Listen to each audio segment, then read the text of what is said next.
Good morning, guys. If you watched our last video, you seen we got our kiln loaded up, got it fired up, got it running, and we just ended it right there.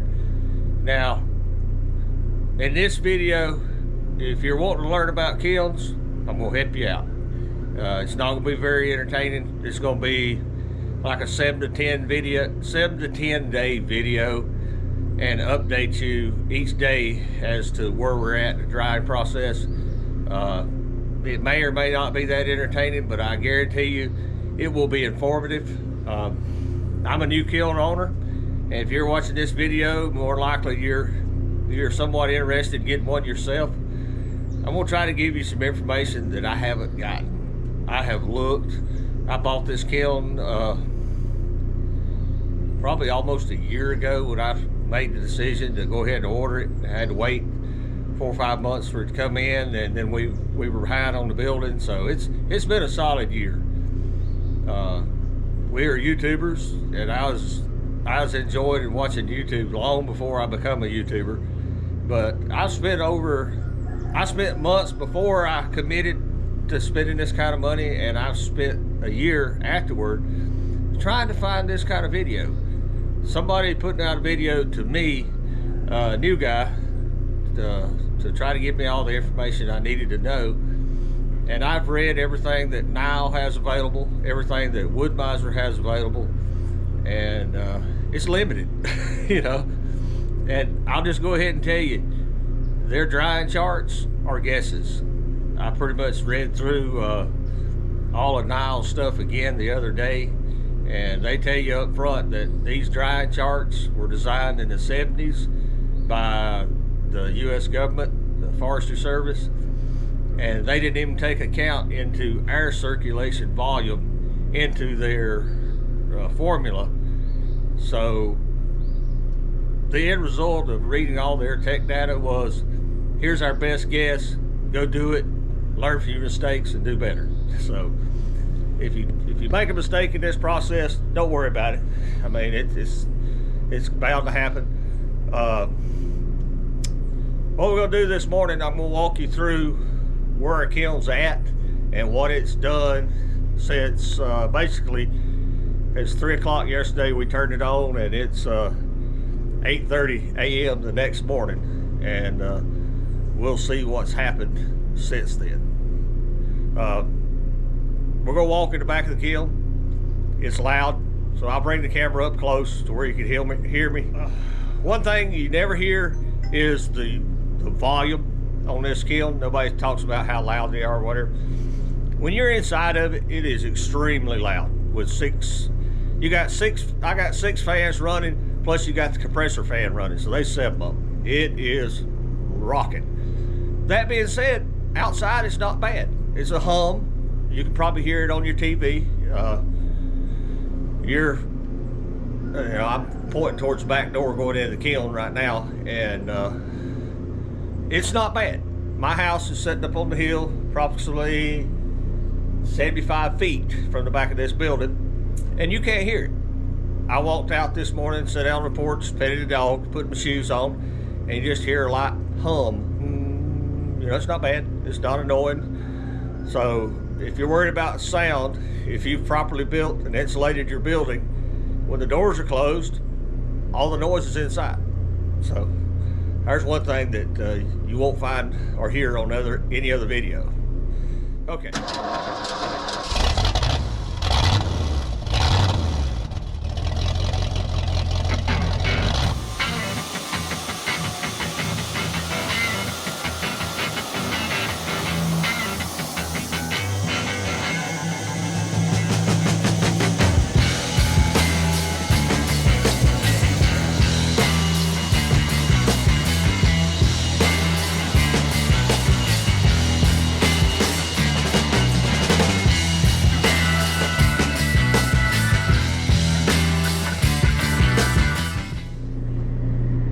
Okay, we're going to enter the back of the kiln. We'll cover this in a minute. There's a lot of technical data here. As you can see, I have all 6 fans running. Let's go ahead and talk about the water. Yesterday at last night at 11 o'clock, I dumped the green bucket. It had 5 gallons in it. This morning I come out here and the green bucket was full, had overflowed into the white bucket, and it was full, and there's probably a gallon on the ground. So from 11 o'clock last night till 8:30 this morning, it produced about 11 gallons of water. So I may have to reevaluate this, because I want to capture every drop, especially at the beginning of the cycle, to be able to monitor and keep track of it. So this whole thing here may have to change, just for my own personal use. Okay, let's dive into the weeds a little bit here. I'll show you where we're at right now. It's showing that the heater's running and the compressor's running. So it's making heat and it's condensing water. The current dry bulb temperature is 107.6. The current wet bulb temperature is 104.3. And here's our probes. We're setting at 20%, 23, 30, 31, with an average percentage of 26.2. Okay, that's where we're at right now, exactly. Now, you can do what you want to, but I'm 55-year-old, and I got hundreds of things going on besides this kiln, you know, between sawing and customers and remembering what's happening. So for me, it's better if I write this down. So let me try to show you. Let me get it up here where I can hold it. Now, I've started a run sheet for this actual order, and it just tells me information I need to know, such as yesterday's date, is when we started to run, what we put in it, 1,600 board feet of poplar. It was all 1x6s and 1x10, or yeah, 1x10s, all 8 foot long, and it had a kind of an average moisture content of 30%. Now, yesterday at 3 o'clock, we had it loaded and we turned it on. And I initially set the dry bulb at 120, wet bulb at 75. At 5 p.m. we checked it, and it had come up slowly to 77 degrees and 72.5. At 6 p.m. checked it again. The temperature had risen to 80.6 with a 74.6 wet bulb. Checked it again at 7 o'clock. Temperature come up to 84.2. And the wet bulb was 82.4. At 8 p.m. we checked it, and it was 87 degrees with an 85 degree wet bulb, and it started producing water. And over here, I'm sorry, we had a 31% moisture content, a 30% moisture content. This is the average that shows up out of your 4 probes. And we left it alone. I come back at 11 p.m. last night, dumped 5 gallons of water. It had a 93.9 degree dry bulb, a 91.4 degree wet bulb, and the average moisture content had dropped to 29%. At 8 a.m. this morning is when I captured the readings. I dumped 5 gallons. I got 5 more I got to dump out, but I left it there so you can see it running.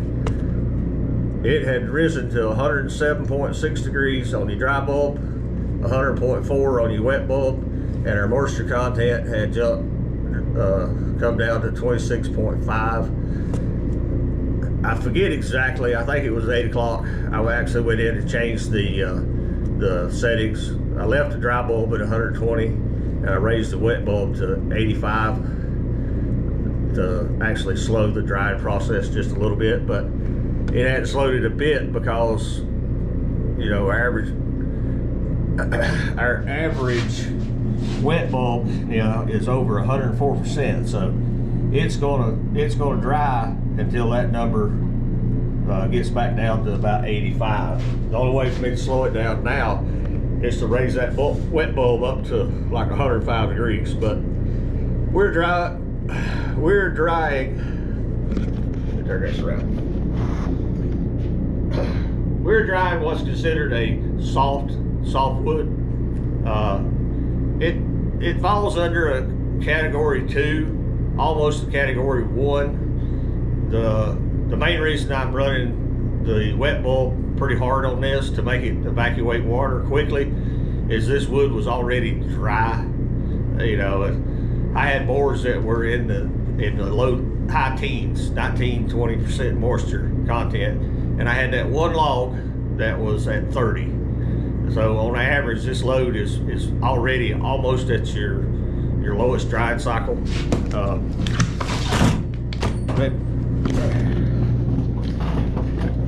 Let me pull out some papers here. Now, what I've done, I went in my Wood Mizer owner's manual and I pulled out the 4 most important pages for us to use, and I laminated them. I'm gonna put them on the wall here eventually, but here's your wood in your groups. This is your information on installing your pins.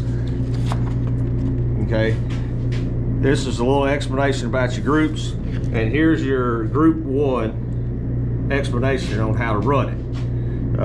Group 1, they recommend being, you know, white pine basically, and a couple other species we don't have in America, but they recommended it, running it at a 120 wet bulb at 75 degrees, and you're basically trying to dry it as hard and fast as you can.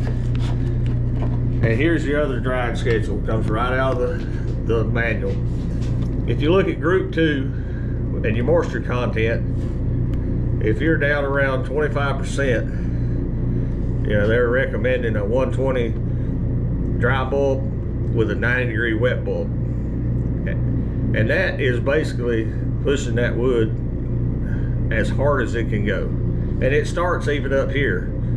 You know, if you're cutting green, I mean dead, it was cut yesterday, sawed yesterday, and put in the mill today. You know, you're looking at at 90 degrees at an 85-degree wet bulb, it's going to start evacuating moisture, and it's going to continue evacuating moisture for days.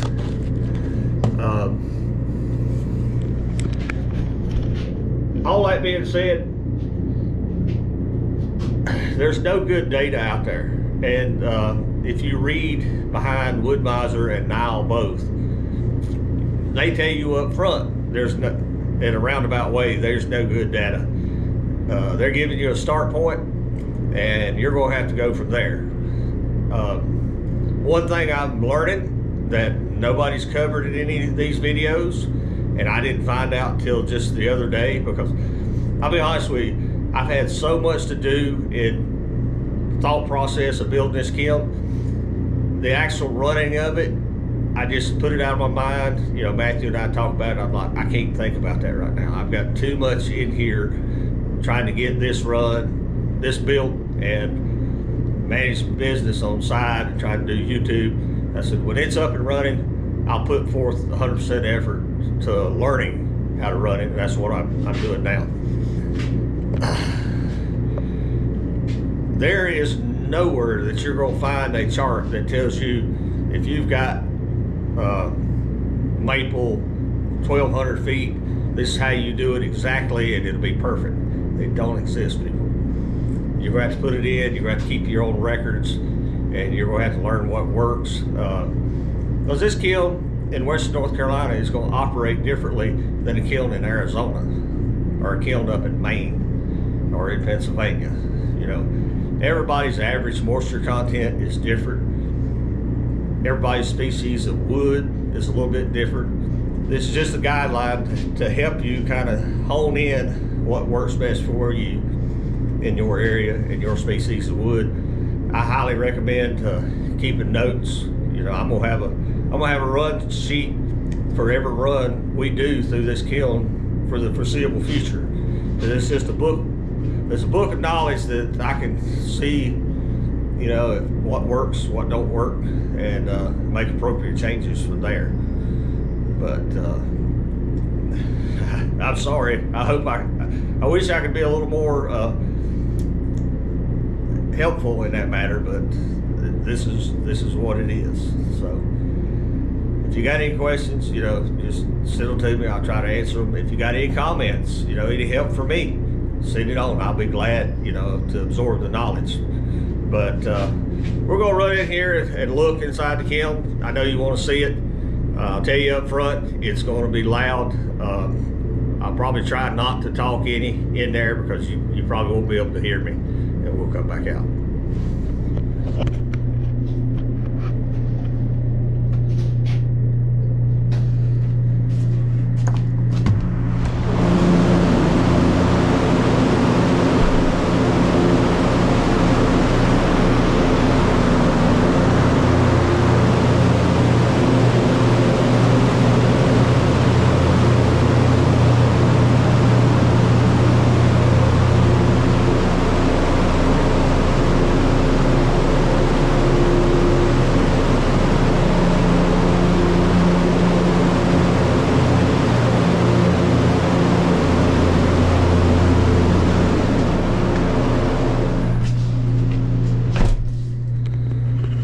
Okay, whew, that was horrible.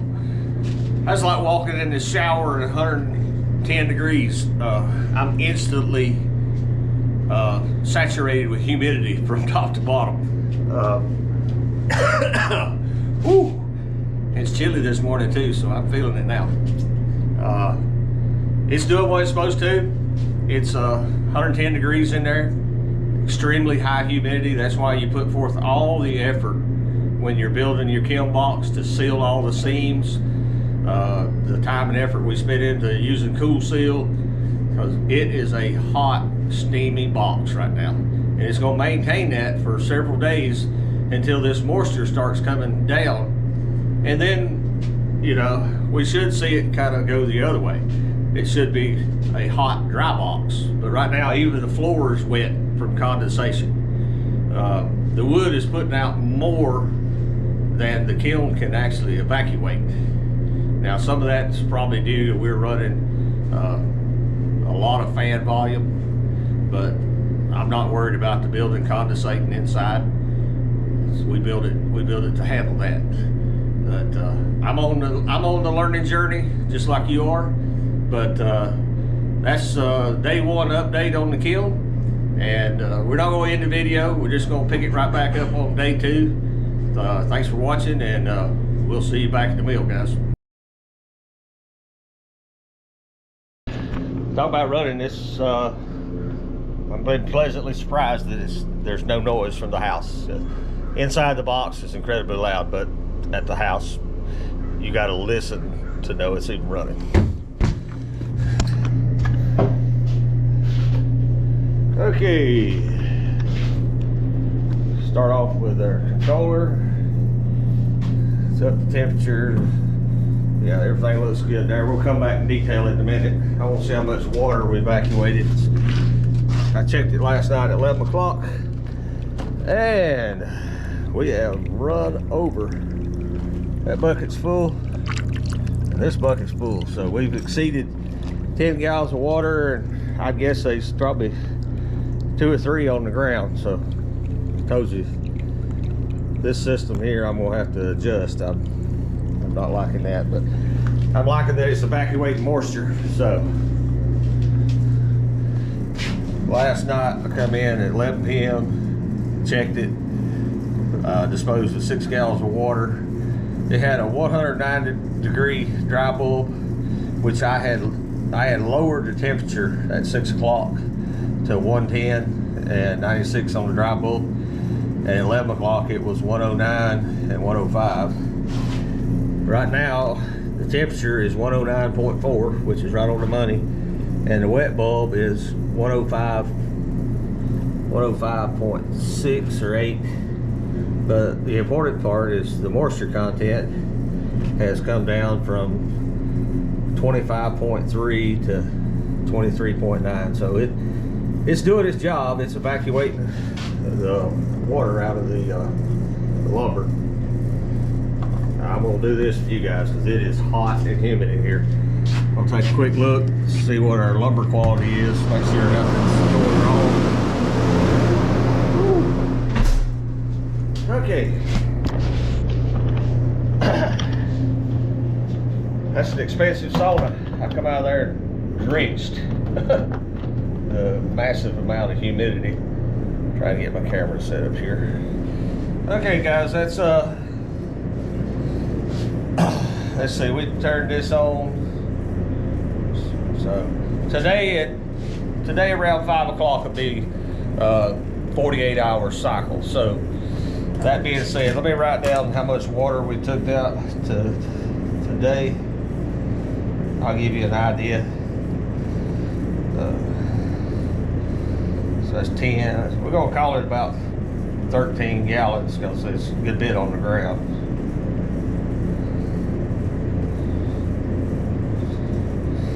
So in like I say, it's 8 o'clock in the morning. It'd be 5 o'clock this afternoon. It'd be 48 hours. So we're about a day and a half in, and we've evacuated 5, 15, 20, 30, 36, 46, over 49, 50 gallons of water in 36 hours. Water is 8.3 pounds per gallon. So what is that? Over 400 pounds of water. So it's doing what it's supposed to do. They say these units can do up to 250 pounds a day, and the first 24 hours it was right on it. So that's gonna be our day 2 update. You know, it's just details, stuff I wish I could have found out from other YouTubers, what to expect. I will tell you this, on day 1, I was a little unsatisfied with how quick it wanted to warm up. It seemed like it took several hours. I don't know, as it went up, it would heat up quicker, you know. But going from closing the doors to get it up to 80 degrees seemed like it took forever. But once it passed that 80-degree mark, it climbed quicker, then quicker, and quicker. You know, it was a recurring, the curve, instead of linear, it's like it went to a certain point, and it just, the way it went. So bear that in mind. You know, you and I experienced this for the first time. No one has ever said how long it takes one of these units to warm up. That's why I'm doing this, for your benefit as well as mine. I highly recommend Notepad, because there's going to be a lot of data, a lot of water, and if you're doing anything else, you can't remember it all. But put it on paper, and you'll be able to refer back to it.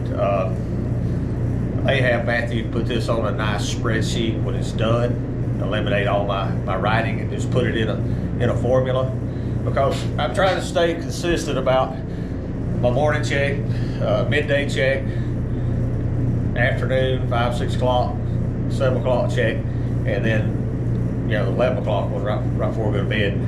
That way I can get consistent numbers here going forward.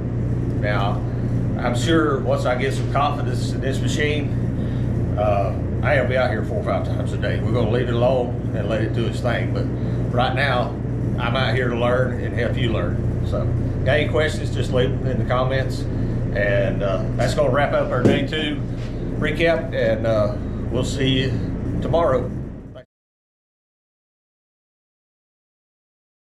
Good morning, guys. This is our day 3 update. We're back down at the kiln. Let's go in here and check the controller and our water and see where we're at, and we'll do a little recap for the last 3 days.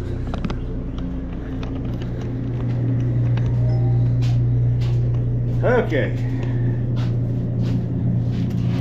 on our controller we can see we're setting at 109 degrees on the dry bulb, 103.8 on the wet bulb. Here's our probe 1, 2, 3, and 4. Probe 4 has been the wet one all the way through. It started out like 40 and it's come down to 28, but our average moisture has come down to 19.5. I checked it last night at 12 o'clock, disposed of 10 gallons of water, and our moisture content was 21.1. So we've come down about 6 points on our moisture content overnight. Also, our water. You can see I added another bucket. This is going to have to change. I'm not happy with it, but we got a full 5 gallons, another full 5 gallons, and there's about a gallon in that bucket. So in a little less than 8 hours, it's produced 11 gallons of water. So it's doing its thing. It's doing what it's supposed to. It's evacuating the water. But I'm gonna have to rethink this whole system.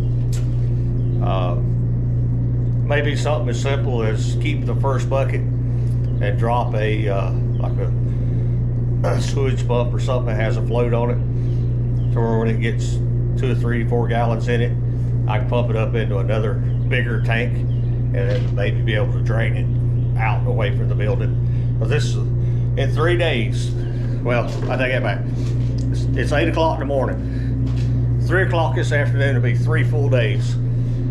I figured it up. We've already evacuated 84 gallons of water. So if you're building a kiln, bear that in mind. You're going to have a lot of water waste that you're going to have to do something with. And just pour it out in the driveway is not going to be a good option long term. It's just going to be a constant, steady mess. The first couple days, I was a little concerned with how much moisture had came out of the wood and was hanging on the walls, laying on the floor. But as the moisture contents come down, it seems to be drying out better. We're gonna go inside the kiln and look. I won't say anything because it's too loud while we're in there, but the floor itself seems to be drying up, which is a good thing. So let's go take a quick look. We'll be right back.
Lord have mercy.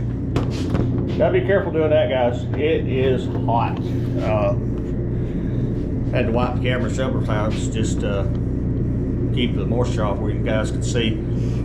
If you see me splashing my foot there's a little water still on the floor, but compared to yesterday and the day before, that's a lot less. I think that might have been my fault. We started out with the temperature maybe a little high at 120 degrees, and it really pushed the moisture out of the wood. In retrospect, I'd probably start out lower, probably in the 90 to 100 degree range on the initial heat, to not get so much moisture out of the wood before this controller here is ready to start evacuating it. Because heat with all the fan circulation will pull the moisture out of that wood and put it into the air. But your controller is only going to move like 250 pounds, you know, which is about, what is that, 35, 40 gallons a day, you know, is pretty max on this KD250 system. If you want to do more, then you need to buy a bigger kiln, you know, that can handle more moisture evacuation in a timely manner. But I just heard a relay click in it. The heat was off, but the heat kicked back in and the compressor's running.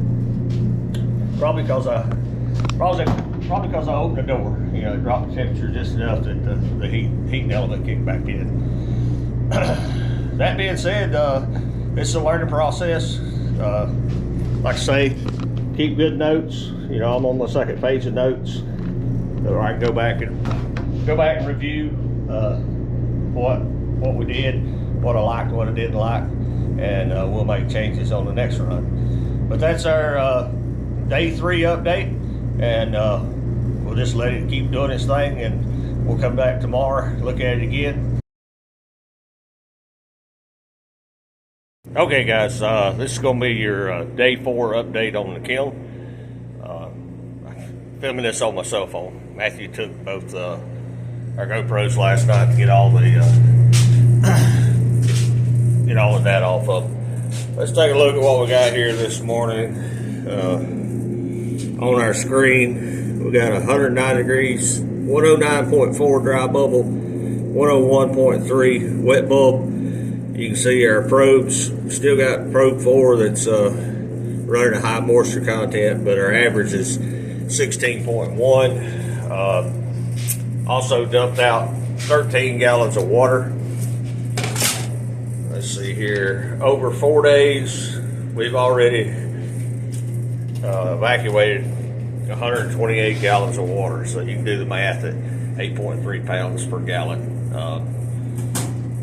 I was considering I might be able to turn the temperature up a little bit today, but I still got water on the floor, and until it evaporates there's no need to push any harder, because it's evacuating all it can at the moment. So it's doing what it's supposed to, and that's it for today, and we'll check back in tomorrow. Thanks guys.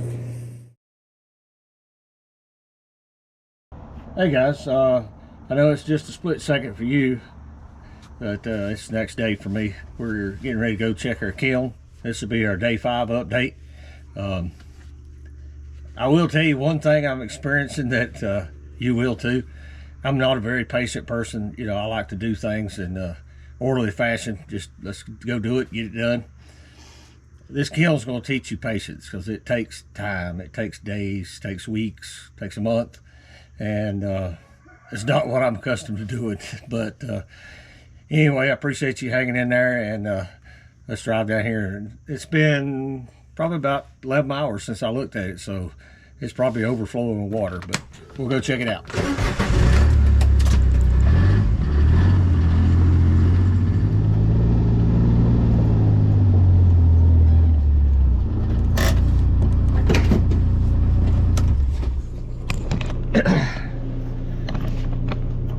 Okay, it's still running. That's a good thing. Let's see.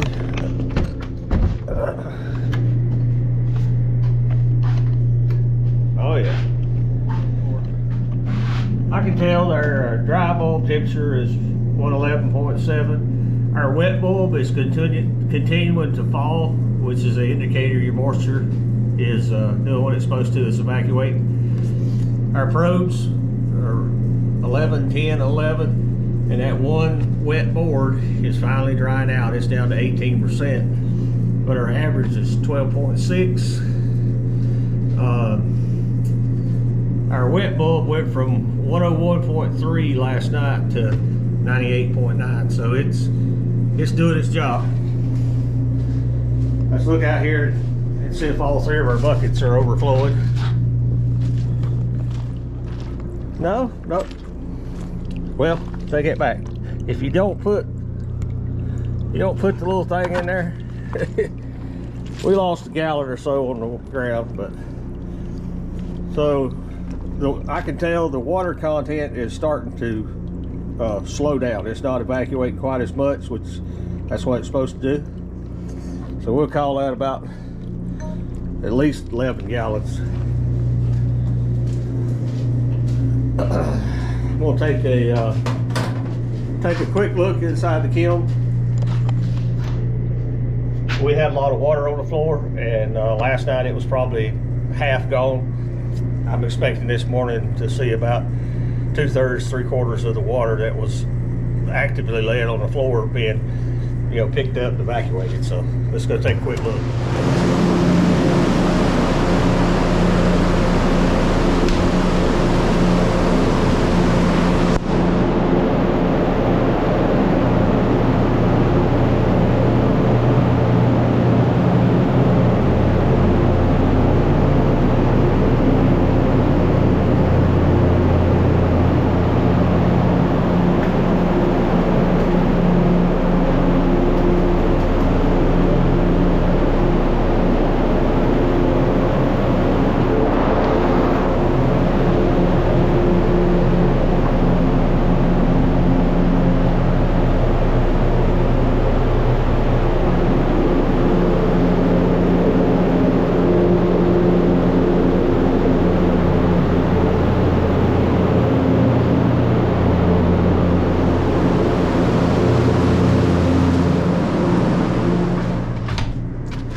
Okay, that's an experience walking inside a hot, moist kiln. I don't know how well you can see on the camera, but the floor is just about dry.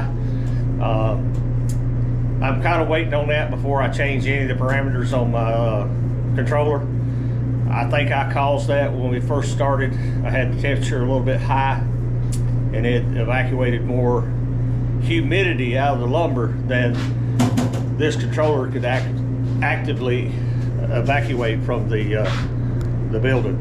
But I'll probably give it another 12-24 hours, and if that floor completely dries up, then I'll look at raising our temperature up to 120 degrees and start squeezing more moisture out of that wood. But until all that moisture is gone, it's kind of pointless.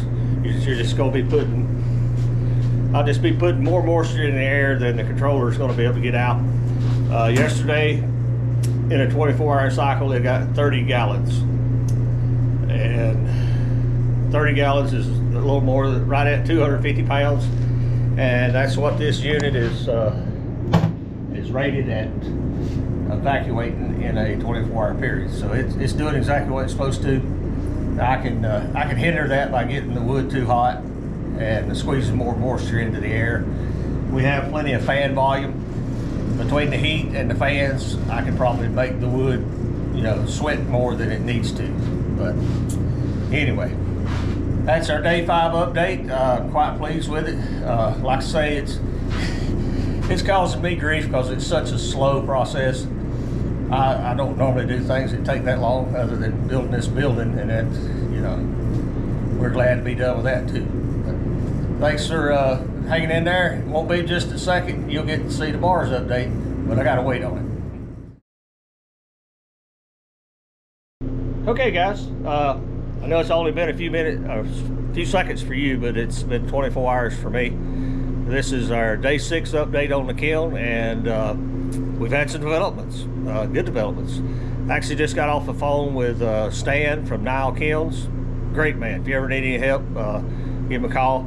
I had some questions that are really not covered in the owner's manual, user's manual, on transferring this system from drying mode into sterilization. I just wanted a little confirmation, and he was great help.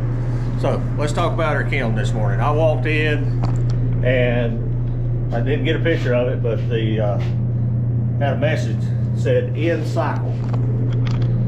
So I had the dry bulb sit at 110, wet bulb at 90, and it had reached that at 8% moisture. It had reached that overnight, so it ended its cycle. It had reached the parameters I had set, so it basically turned everything off except for the fans and the heat, and it just kept sitting there. So what I've done is, to put it in sterilization, I went in, turned the compressor off, left the heat running. I went into configure, left all the probes. I raised the dry bulb temperature to 140. We can turn this back down because it's off. It has the wet bulb has no job to do now because the compressor is turned off. I'm just going to go ahead and lower it back down to 90. And then the final moisture, I took it to 0, and that was Stan's recommendation, because if you don't, and right now we're at 7-8% moisture, in the drying process this may go down just a little bit more. He said if you don't take your moisture content to 0, this thing will be trying to turn the compressor and everything back on to, and it will end cycle. It'll think it's reached its designated drying spot, so it'll just end the cycle. We don't want to do that because we've got it set up on 140 degrees heat. I got the vent fans turned off, and we're basically just waiting on the unit to heat up. The floor's good and dry inside. All the moisture that had come out of the wood, landed on the floor and the walls, has been evacuated.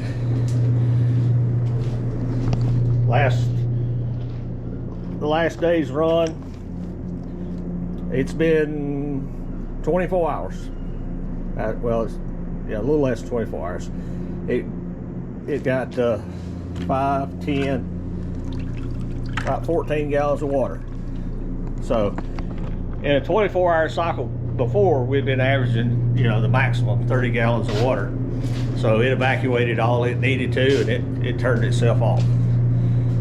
That being said, for this run in almost 6 days,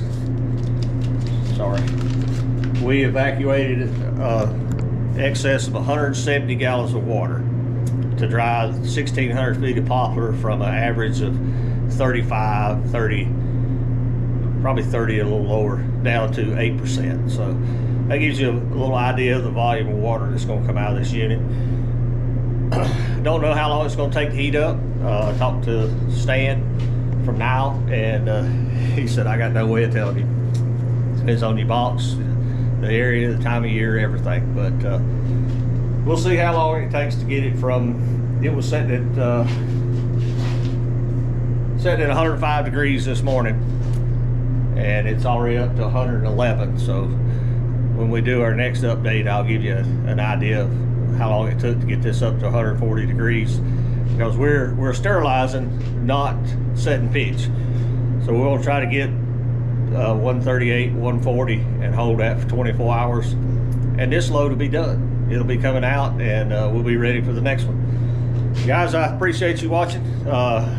It'll be just a few seconds for you, but I gotta wait until tomorrow. Thanks, and I'll see you shortly. We're taking it out of the kiln today.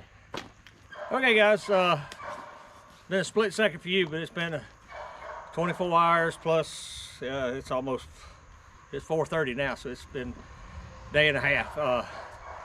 Kiln was done this morning when I come down. It was 140, 145 degrees. Been hot all night, so I just went ahead and turned it off, and we let it sit here with the back door open and draw the temperature out of it. So last thing we want to do is open this up at 140, 50 degrees and shock it. But it's down to ambient temperature now. We're going to open it up and take a look at it.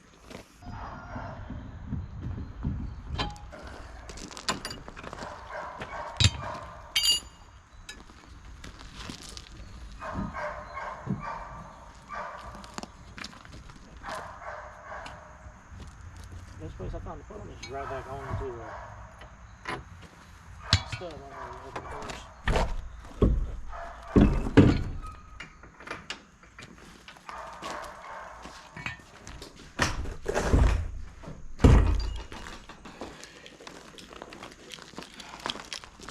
There it is, guys.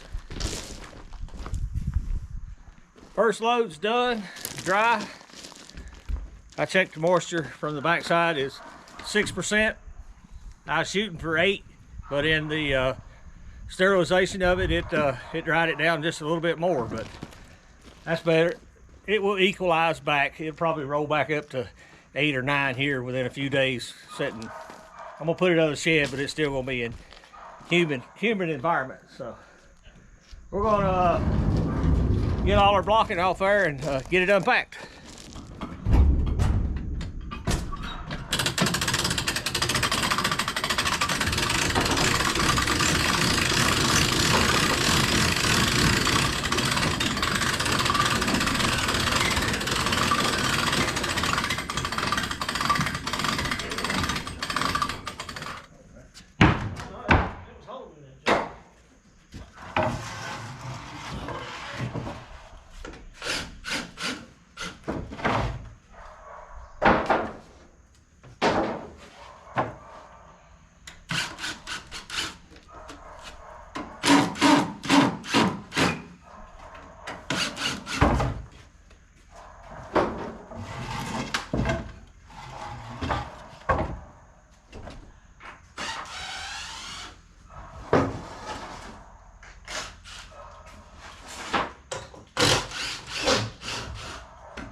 got to be fixed.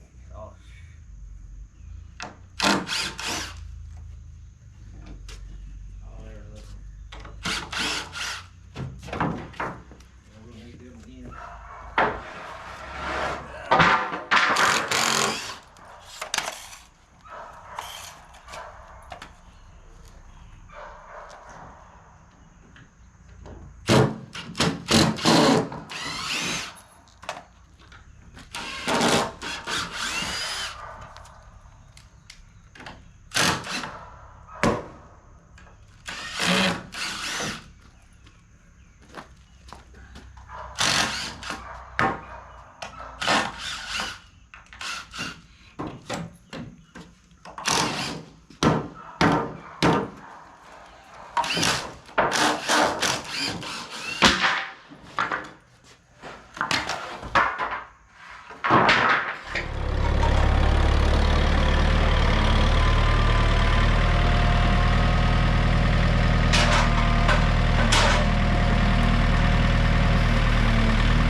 Okay, I hope this will actually come up on the camera, but there were a few of the boards that turned out rainbow. Not fully, but they got a good bit of that color running straight through the middle of them.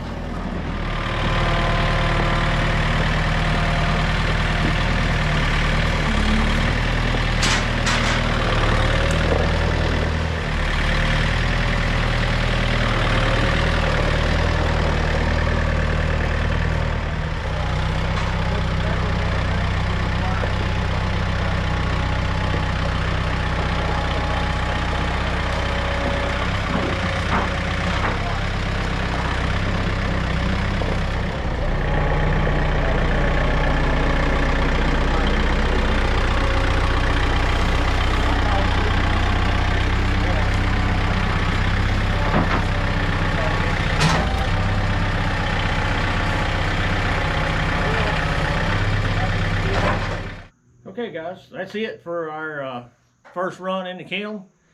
1,600 feet of 1-inch poplar boards. Most of them was 8s and 10s. And turned out great. Very little end checking. These few of them got a little bit of end check, but I kept an eye on it as it was drying. It was there already, so it didn't cause it. It made it a little worse, but the lumber turned out excellent. I got no complaints. It's a learning curve. If you enjoyed this, you want more of it, leave a comment in the description at the bottom, and we'll try to do more of these type videos. I've never seen one where somebody goes through a complete cycle day by day. I learned. I hope you learned something from it. But if you got any questions, just leave them in the comments below. Matthew and I greatly appreciate you watching our channel. If you would, like, subscribe, and share, and we'll see you back at the mill.